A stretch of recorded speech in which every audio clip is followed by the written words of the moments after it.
আশা করি দেখেই বুঝে গেছো আজকে আমি কি করব। আজকে আমি একটু সিঙ্গারা বানাবো, তো ভাবলাম তোমাদের সাথেও একটু শেয়ার করি। ফার্স্টেই আমি আলুগুলো সেদ্ধ করে নিচ্ছি। তোমরা চাইলে এর সাথে ছোলাগুলো সেদ্ধ করে নিতে পারো। এরপর সেদ্ধ করে উঠিয়ে নিয়েছি।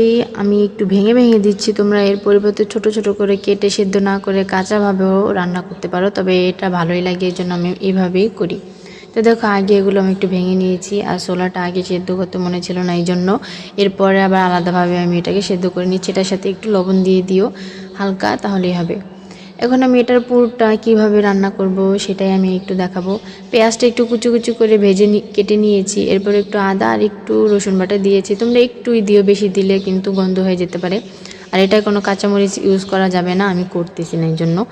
এরপরে পরিমাণ মতো গুঁড়ো মরিচের গুঁড়ো দিয়ে দিলাম আর একটু হলুদ।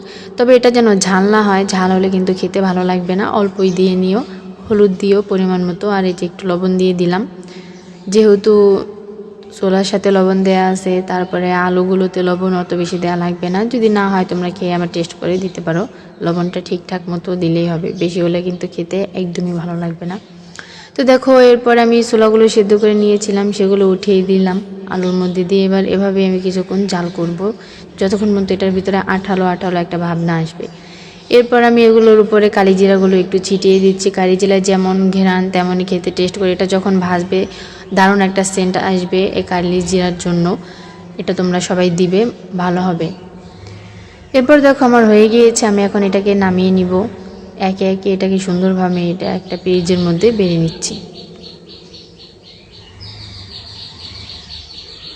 আর এই পুরটা কিন্তু খেতে অসাধারণ লাগে, কারণ একটু আঠালো আঠালো ভাব থাকে। এই জন্য তোমরা চাইলে ছোট ছোট করে কুচি কুচি করেও দিতে পারো, ওটা হলো সৌন্দর্য দেখার, এই আর কিছু না।